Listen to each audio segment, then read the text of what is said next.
I never thought I'd be using this word to describe something in the world of Game of Thrones, but a Knight of the Seven Kingdoms was charming.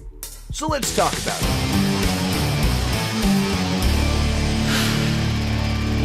Hi, my name is Sean, and I love to talk about movies and TV way too much. With that in mind, go ahead and join me down below in the comments section. Share your thoughts on A Knight of the Seven Kingdoms, the latest Game of Thrones spin-off. Kind of an interesting one because it's a very different type of project. What did you think about it? What was your expectations going into it? All that fun stuff. Join me down below. Let's get started with the review. So I went into this show with a lot of skepticism because I didn't get it from the trailers. Game of Thrones, House of the Dragon are very epic, large-scale, serious stories.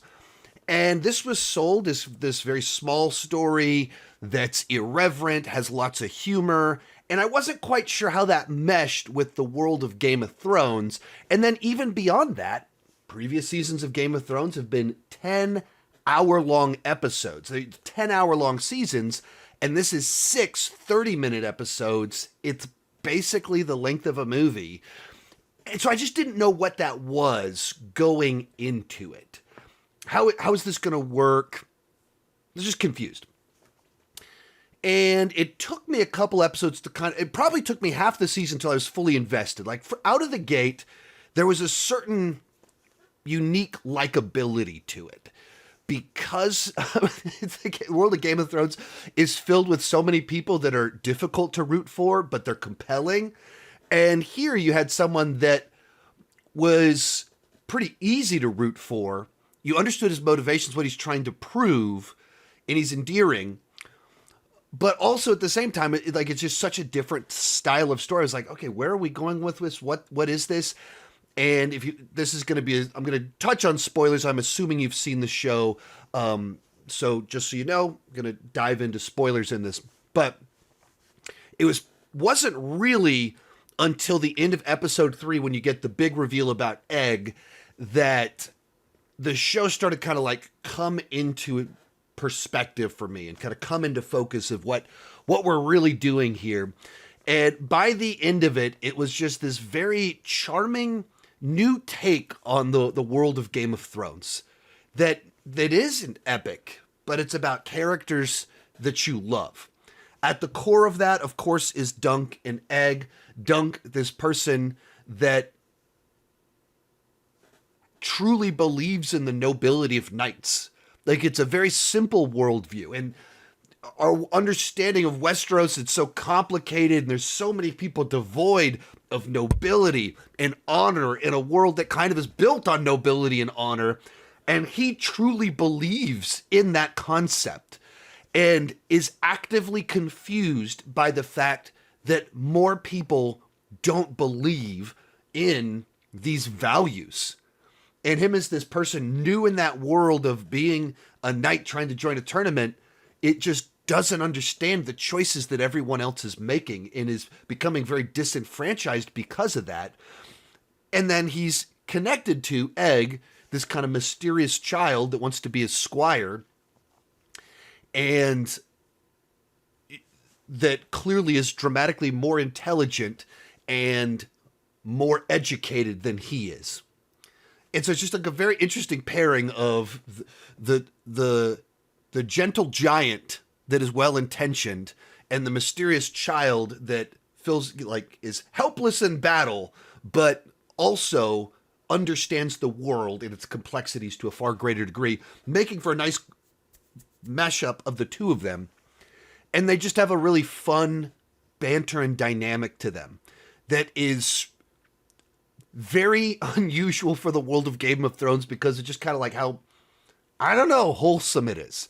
Even just like having a protagonist that just stands up for what is right without concern for consequences is very refreshing in this world. The other gigantic standout here was Daniel Ings as Sir Lionel Baratheon.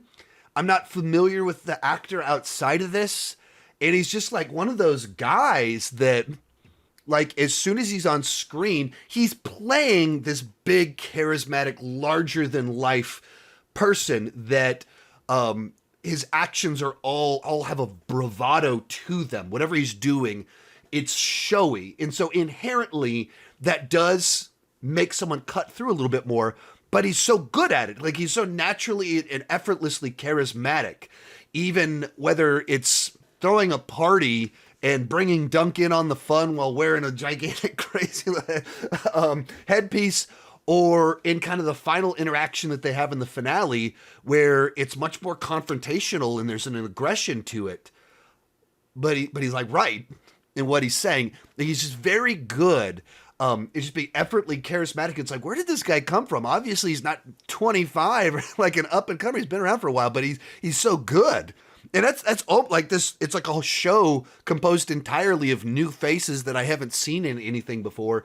And they do a great job. Other thing about it that stood out to me, and this is, comparative to other things, but so it's over the streaming wars of the last 6 years, 6 episode seasons with 30 to 40 minute episodes have gotten a really bad rap because of a whole bunch of Disney Plus, Marvel, Star Wars shows that didn't seem to know how to use their runtime properly. And it felt like they started strong, meandered in the middle, and rushed the finale. And they, do a flashback right towards the end of the season. It feels like it just felt wrong. In a lot of ways, this season follows that same template as these Disney Plus shows, but it did it right. It's like they knew how to do it. And I think there's a truth to that. HBO has been putting out premium, not just quality, premium television for about 30 years now. So when they decide, let's do a 6 episode season, it's only 3.5 hours long. Same thing Marvel's been doing the last 5 years. Suddenly they're showing Marvel how to do it right and how to have a season where each episode feels like it matters. It's building towards something. The stakes are raised. You have your big finale. You have your crescendo. And you end on this very satisfying note that has a lot of emotion to it, has a lot of sweetness to it. It informs so much about who these characters are and what they value. And then the next, in typical Game of Thrones fashion, the next to last episode, the penultimate episode, is the big crescendo. And then the last episode is kind of the epilogue. That's very Game of Thrones. That's what they did here. And so you get this very character-based finale that kind of just really bookends it really well. And even in the discussion on the Game of Thrones shows, they do the HBO shows, they do the after interviews and stuff. They talk about how even the journey of Dunk, of the everything offered to him in the finale is everything that he wanted at the beginning, but he's a different person now than he was then. His journey of explore what the world of nobility and princes is this the world he wants? And then likewise the choice he makes at the end of being able to protect someone from that corrupted world, once again feels very true of him. And it's just it's by far the smallest thing in the world of HBO Westeros. It's one tournament about one very unimportant person who just happens to find himself connected to someone that has a secret that means he's a pretty big deal. Means he's a big deal. And so all of a sudden this nobody gets pulled into a world of the important people. But it's just about this little tournament. And it makes you care about the characters, which is so much more important than the bravado. You can have all the big, fancy, flashy stuff, but if you don't care about the characters, it doesn't matter. And you watch this, and you just love the characters. And even the big conflict in the back half of the season boils down to our lead character could not allow someone to be mistreated. Doesn't matter that he's confronting someone. It'll get him killed if he confronts this person. But he has to do what's right. And that's what leads to conflict in the back half of the season. I mean, it's just you're invested and you have characters that are properly developed and fleshed out, that have layers to them. Even our Baratheon, who's just all the fun, the partying, and then he steps up to help someone, and then he gets to be kind of angry in the finale of like everything that kind of plays out of like his jadedness. There's the fun, and then there's a jadedness to him at the same time as he looks at the corruption around him. So yeah, I went in pretty skeptical. I didn't get it. I watched the trailers. I legitimately didn't get it. I was like, what we're doing like Marvel humor and Game of Thrones. Even you watch the first episode, the second thing that happens is you watch a guy poop. You're like, what is this show? What are we doing here? I don't get it. But they absolutely were able to take me on a journey, make me fall in love with these characters, so that can't wait for next season. And my wife, who's likes this genre, but Game of Thrones tends to be too much for her.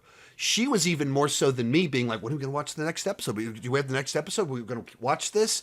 And just wanted to keep up on it.